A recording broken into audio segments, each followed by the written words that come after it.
Assalamualaikum warahmatullahi wabarakatuh. Balik lagi bersama saya Akbar CK. Teman-teman, di video kali ini kita akan menyaksikan Ahmad Kosinudin, pengacaranya Roy Suryo CS, menjadi bahan tertawaan oleh Mardiansah Semar dan juga Ketua IPW Pak Sugeng.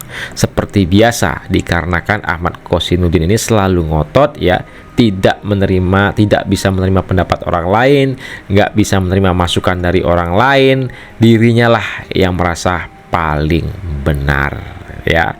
Itulah makanya setiap kasus yang ditangani oleh Ahmad Kosinudin ini, kliennya itu selalu kalah, jadi tersangka dan berakhir di penjara. Udah banyak contoh-contohnya ya.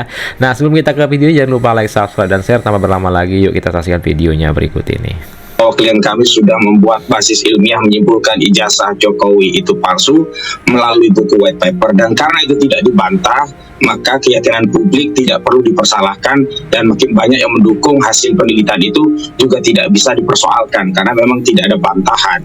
Yang kedua, kalau konteksnya itu adalah kegaduhan, sebenarnya menimbulkan mereka tentang ijazah itu asli ternyata palsu, maka bukan hanya siap kecewa, siap-siap saja kecewa dan malu begitu di hadapan seluruh rakyat. Nah, untuk pra peradilan itu hanyalah opsi dari banyaknya opsi, dan soal gugatan itu juga opsi yang masih kami pertimbangkan. Tetapi bukan perseden kalah yang kami lihat, karena hari ini kasus ini kami lihat sebagai kasus publik, kasus rakyat, sehingga selain peradilan yang resmi, kami juga menjadikan rakyat sebagai hakim yang akan melihat persoalan ini sendiri.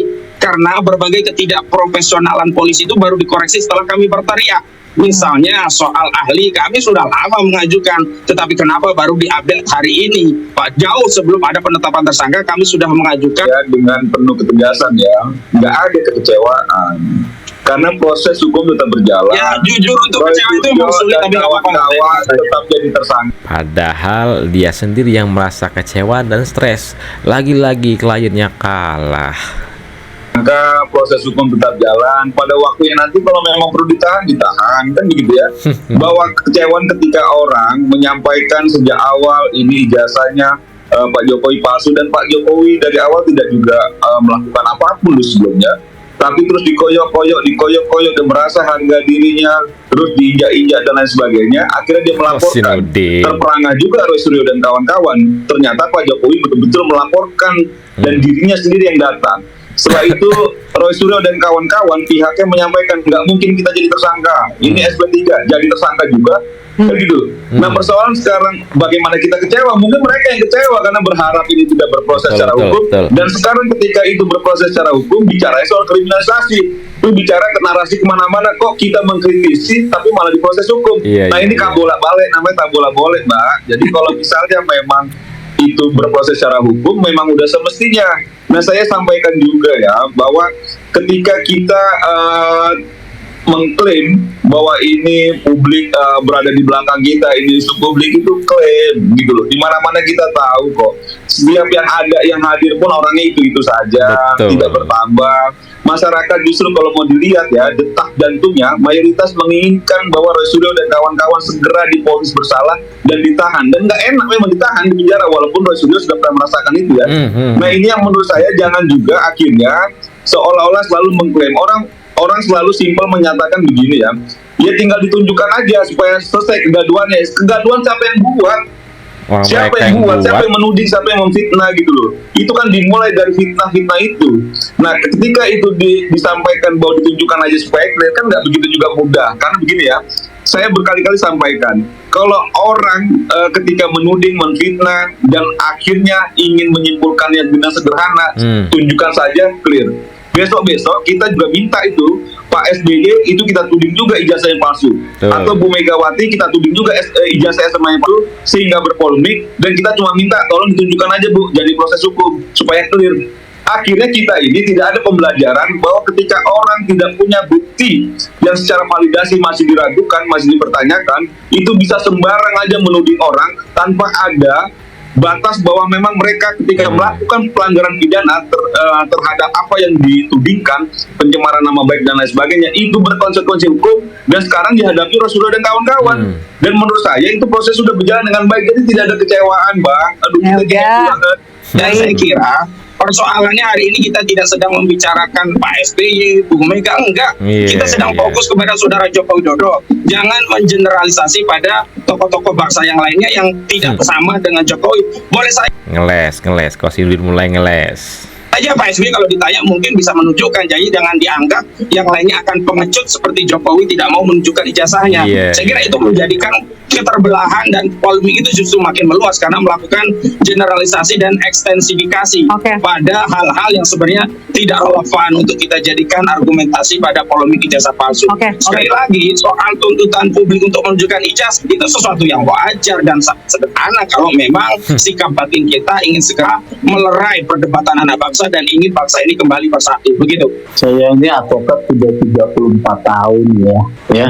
Jadi kalau suatu proses pidana sedang diperiksa, kemudian proses itu digugat, itu Ini Ketua IPW Pak Sugeng ya. forumnya hanya di peradilan, ya.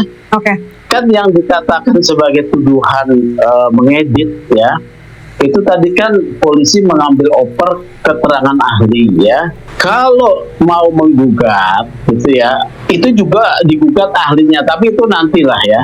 Jadi satu proses pidana tidak senang seseorang di proses pidana, forumnya bukan di forum perdata. Ya, karena apa? Karena polisi melakukan pendekatannya kewenangan berdasarkan KUHP, gitu ya. Ini yang harus diliterasi kepada publik, bukan semau-maunya, gitu ya. Dengerin. Jadi banyak advokat juga memberikan satu pendapat hukum yang ngawur, ya.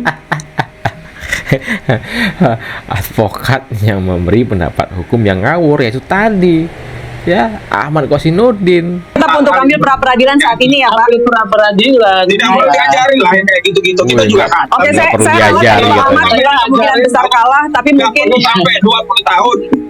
Ya. Rahatan juga kita gitu. Iya, kalau kata nggak perlu mengambil gugatan perdata karena itu akan perlu juga kita diajari itu, biarkan saja kita punya pilihan hukum sejauh iya silakan tidak ada masalah. Harus rekomendasinya pada institusi kepolisian ke depan kinerjanya bagaimana tidak banyak ya. Itu kalau itu ASN yang jujur, yang lurus, yang komitmen, yang punya integritas itu nama. Ini kan kita bicara soal proses hukum yang kita nilai. Kalau boleh saya rangkum, yang anomali dalam proses itu berikan rekomendasi kepada institusi kepolisian. Kalau kerjaan sejawat nggak usah ditarik. Anda memberikan saran yang salah kalau gugatan perdata. Anda tidak perlu itu saya berikan masukan ya. Kalau benar itu di pengadilan. Untuk ya udah nanti silakan gugat ya, nanti akan terbukti. Sebaliknya saya juga punya pendapat berbeda, tidak perlu Anda salah-salahkan. Baik. Gugatan perdata, Bang Ahmad, sebentar. Gugatan perdata itu kan toh nanti diambilnya saat persidangan sudah selesai. Sebelum masalah pokok perkara masuk ke pengadilan, Anda sarankan klien Anda untuk ambil pra peradilan tidak untuk saat ini. Dan opsi-opsi lainnya apa untuk memenangkan klien Anda? Gugatan perdata itu asal didaftarkan di IKOT itu diterima. Siapa yang mengatur itu harus begini, harus begitu. Soal menang kalah kita juga tahu bahwa menang kalah itu tidak ansih soal bukti, soal norma. Banyak faktor begitu. Kenapa kami belum tempuh atau tidak tempuh? Menang kalah emang banyak faktor Ahmad Kosinudin ya. Kalau untuk setiap kasus yang Anda tangani, faktor menang kalah itu dipengaruhi oleh Anda sendiri. Anda yang selalu ngotot, selalu ingin menang sendiri, nggak mau menerima pendapat orang lain, nggak mau menerima masukan orang lain. Itulah faktor yang bikin klien Anda itu selalu kalah dan jadi tersangko dan dipenjara. Itu juga soal pertimbangan lain. Saya kira hal-hal yang sifatnya rumah tangga kami tidak perlu mengikuti saran pihak-pihak lain yang tidak punya kewenangan dan tidak punya kewenangan. Sebentar Pak Sugeng, menarik tadi yang disampaikan Bang Ahmad bahwa gugatan perdata itu bisa, Bang Ahmad, menarik tadi yang Anda sampaikan, Bang Ahmad, begitu. Baik, menarik tadi yang Anda sampaikan bahwa gugatan perdata itu bisa dimasukkan kapan saja. Tapi apa yang digugat ke perdata kalau belum ada pembuktian apakah klien Anda kalah atau menang? Apa yang akan digugat? Pembuktian itu nanti ada proses gugatan, nanti ada mediasi, ada replik, duplik, jawaban masih panjang. Tinggal apakah kami akan menempuh itu atau tidak, itu hal yang lain. Kami pun sampai hari ini belum memutuskan itu. Tetapi yang offset adalah masuk pada ranah yang itu menjadi kewenangan kami, seolah-olah pendapat itu kalau kami ikuti itu yang benar. Kami tidak perlu yang begitu. Kami punya pendapat sendiri, kebijakan sendiri yang tidak terikat dengan pendapat siapapun. Karena itu pendapat yang barusan kami terima cukuplah kami kesampingkan dan kami anggap tidak pernah ada. Baik, kita hormati. Kosinudin. Kita hormati karena itu hak konstitusi. Pak Mardiansyah boleh. Pak Mardiansyah silakan. Ya, saya sebenarnya sih nggak terlalu banyak juga yang perlu ditanggapi tadi. Pertama memang mungkin Ahmadnya lagi kurang tidur ya, jadi capek gitu. Jadi kurang tidur jadi capek, nyelocos terus. Tapi sepertinya maupun cukup tidur, kurang tidur, Ahmad Kosinudin memang seperti itu ya kan. Merasa diri paling benar, masukan orang lain, pendapat orang lain nggak mau terima. Inilah ya orang-orang yang tidak suka dikritik tapi mengkritik orang lain sangat-sangat suka. Ahmad Kosinudin lah namanya. Pantas saja setiap kasus yang ia tangani selalu kalah ya, kliennya jadi tersangko dan masuk penjara. Inilah sedikit informasi yang bisa saya sampaikan di video kita kali ini. Saya Akbar CK, mohon undur diri. Assalamualaikum warahmatullahi wabarakatuh. Salam sehat selalu, bye bye.